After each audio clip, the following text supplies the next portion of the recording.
तो तुम्हारा बज़क के 24th पार्ट में स्वागत है। और आज हम कवर करने वाले हैं चैप्टर 107 से 113 तक, यानी कि 7 चैप्टर्स। और यार वैगाबॉन्ड की क्यों मार रहे हो? देख लिया करो, आखिर तुम्हारे डिमांड पर ही चालू की थी। पहला ही पार्ट था बस जो तुमने सही से देखा। तो चलो बिना वक्त गवाए सीधा स्टार्ट करते हैं। साथे रीकैप। तो पिछले पार्ट में गर्ड्स का सामना आग लगे हुए बच्चों से होता है और उसके बाद हमें रोजीना की स्टोरी पता चलती है कि कैसे पीलित के यूज से वो एल्फ बनी।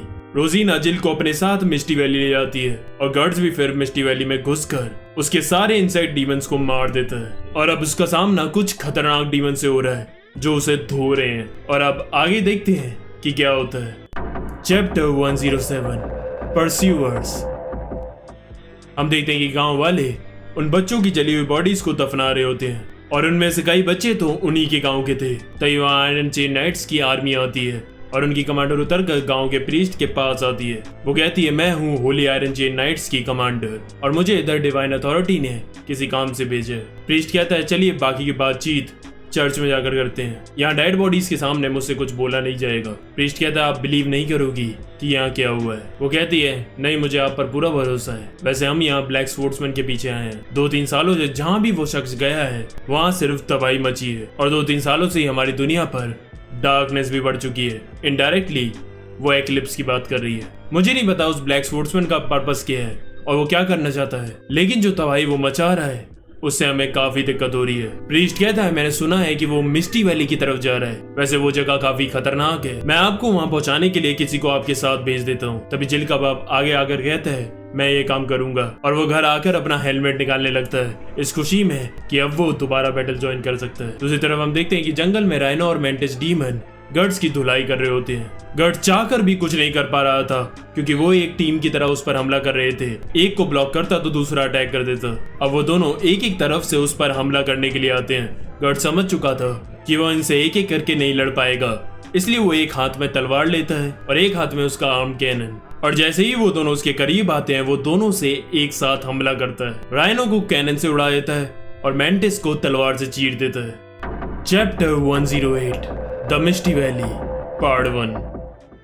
हम देखते हैं कि गर्ड्स उन दोनों को हरा तो देता है लेकिन उसका इनसे लड़ते हुए काफी खून बह जाता है जिससे उसकी पल्स भी वीक होने लगती हैं। गर्ड्स कहता है, साला पक जब ही मेरे साथ नहीं है जब मुझे इसकी सबसे जरूरत है। हम देखते हैं कि पक मिस्टी वैली में एंटर कर चुका है जो कि काफी खूबसूरत है। चारों ओर पेड़ पौधे, साफ नदी और वहीं वो एल्व्स की आर्मी एक बॉल से खेल रहे होते हैं। पक सोचता है कि मैं भी उनके साथ बीच में घुस जाता हूँ, लेकिन वो सारे भी काफी चालाक थे। उन्हें एक सेकंड में पता चल जाता है कि ये उनसे अलग है और फिर वो कुछ बात करते हैं। पक की फट रही होती है। वो फिर अपनी आंखें उंगलियों से चौड़ी कर लेता है और फिर वो आकर उसे अपनी बॉल देते हैं जो कि असलियत में एक इंसानी आंख थी। फिर वहां जिल के साथ क्वीन आती है और फिर वो सारे एल्व्स उसके पास चले जाते हैं। पक उस बड़े से सीडर ट्री को देखकर चौंक जाता है और उसे कुछ विजन्स आते हैं जिसमें उसे कई सारे एल्व्स दिखते हैं। उसी ने जिल को कहती है, ये है मिस्टी वैली। इधर पूरे साल पेड़ों पर फूल उगते हैं। इधर तुम भूख के मारे नहीं मरोगी और ना ही इधर ज्यादा ठंड और गर्मी पड़ती है। देखा ये कितना बढ़िया है हमारे उस बेकार के गाँव से।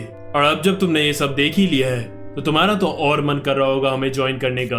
और फिर वो सारे एल्व्स उनका वेलकम करते हुए उन पर फूल बरसाने लगते हैं। Chapter 109 the misty valley part 2।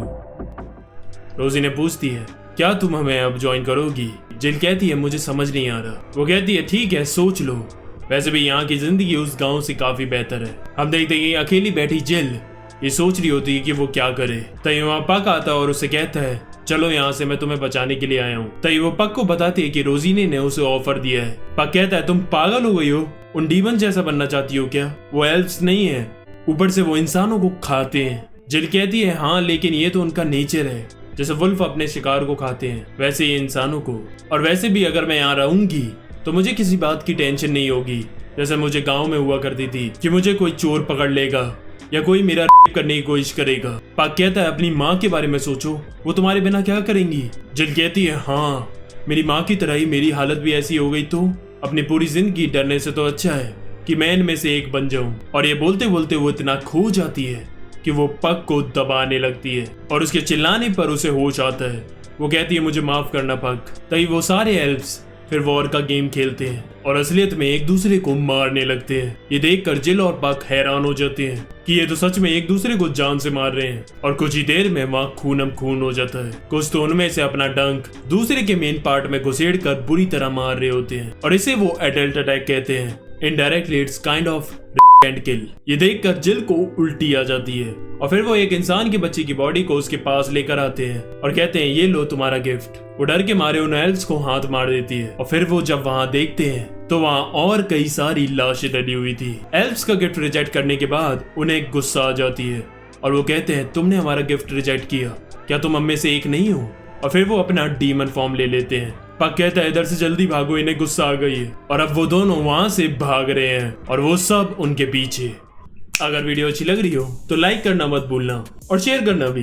Description में मेरे सोशल मीडिया के लिंक है, जाकर फॉलो करो। और इंस्टा पे मैंने एक ब्रॉडकास्ट चैनल भी खोल दिया है, मेंबर्स ऑफ गॉड हैंड, जाकर ज्वाइन करो। Chapter 110 cocoons.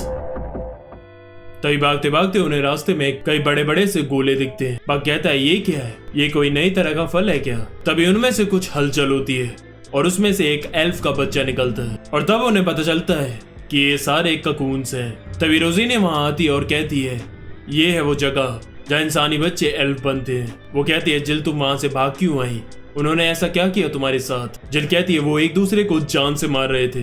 अच्छा, अरे वो तो सिर्फ खेल रहे थे, इंसान भी तो वॉर करते हैं, बस ये एक ही यहाँ ये बच्चे होकर मौत का खेल खेल रहे हैं, इंसानी बच्चों की तरह कायर नहीं है और इस गेम में काफी मजा भी आता है। जिल कहती है मजा कैसे, तुम्हारे दोस्त एक दूसरे को मार रहे हैं। रोजी ने कहती है उसकी फिक्र मत करो, मैं और फ्रेंड्स बना लूंगी। और वैसे भी वहाँ इंसानी दुनिया में तो वॉर के अलावा भी कितनी सारी परेशानी है, दूसरी तरफ यहाँ सिर्फ मजे। जिल अभी भी घबरा रही थी। रोजी ने उसे गले लगाती है और कहती है घबराओ मत, तुम एक सुंदर और ताकतवर एल्फ बनोगी और कोई तुम्हें नुकसान नहीं पहुंचाएगा। और फिर वो उसके चारों ओर ककून बनाना स्टार्ट कर देती है और उसे कहती है अब तुम कुछ देर के लिए नींद में चली जाओ। तभी पक बीच में आता है और उसे कहता है होश में आओ जिल। उसे परेशान होकर रोजी ने उस पर अटैक कर देती है लेकिन वो मिस होकर पीछे ककून में लग जाता है और उसमें से एक इनकम्प्लीट बॉडी निकल कर गिरती है, जिसे देखकर जिल डर जाती है और पीछे हट जाती है। और तभी रोजी ने नोटिस करती है कि पीछे उसके ककून जल रहे थे और हम देखते हैं कि हाथ में मशाल लेकर वहाँ गर्ड्स खड़ा था और वो उन्हें एल्व्स पर हमला कर आग में ढकेल कर उन्हें मार देता है। और इस वक्त गर्ड्स एक अलग ही स्टेट में था। उसे देखकर जिल और पक घबरा जाते हैं और आखिर में नरेटर भी कहता है जो बंदा अभी 1 सेकंड पहले घायल होने की वजह से हिल नहीं पा रहा था, अभी उसके अंदर ये मॉन्स्टर कैसे जग गया। Chapter 111 monster.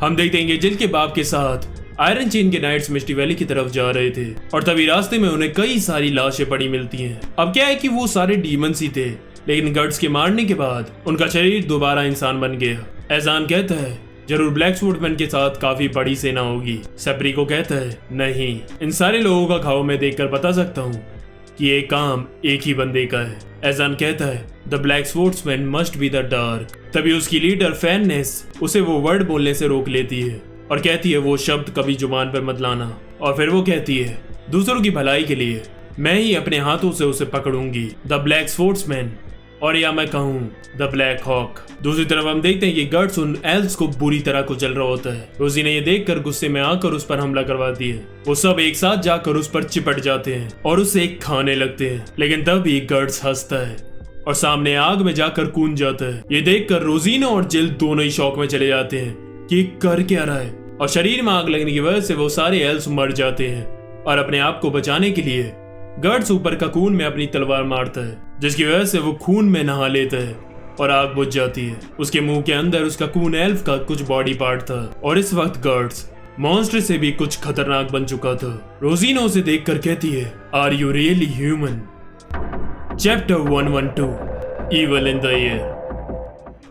गर्ड्स अपने मुंह से उस एल्फ की बॉडी खींचकर तोड़ देता है और अपनी तलवार मारकर उसे कुचल देता है। उसे देखकर जिल और पग धर धर कांप रहे थे और गर्ड्स की शक्ल देखकर लग रहा था कि उसे बहुत मजा आ रहा है। उसके बाद गुस्से में रोजीना उसकी तरफ बढ़ती है और फिर इन दोनों का क्लैश होता है। रोजी ने पहले अपने सर के टेल को स्ट्रेच करके उस पर अटैक करती है, जिसे गर्ड्स ब्लॉक कर लेता है। वहाँ इतने सारे ककून होने की वजह से रोजी ने वहाँ सही से उड़ नहीं पा रही थी और गर्मी की वजह से भी उसे परेशानी हो रही थी। तभी पीछे से गर्ड्स उस पर हमला करता है लेकिन वो बच जाती है और अंदर की तरफ चली जाती है। गर्ड्स भी अपनी तलवार घसीटता हुआ उसके पीछे जाता है और तभी उसके ब्रांड से और ज्यादा खून निकलने लगता है और वो देखता है कि रोजीन है अपनी परफेक्ट डीमन फॉर्म में आ चुकी है। रोजीन कहती है, my elf, my Pheri land, वो सब कुछ जल चुका है और अभी भी तुम रुक नहीं रहे हो। लेकिन कोई बात नहीं, मेरे पास मेरे विंग्स हैं, मैं कहीं दूसरी जगह जाकर फिर से ये सब बना लूंगी। और अपने पंख फैलाकर वो तेजी से गर्ड्स की तरफ उसे चीरने के लिए आ रही थी।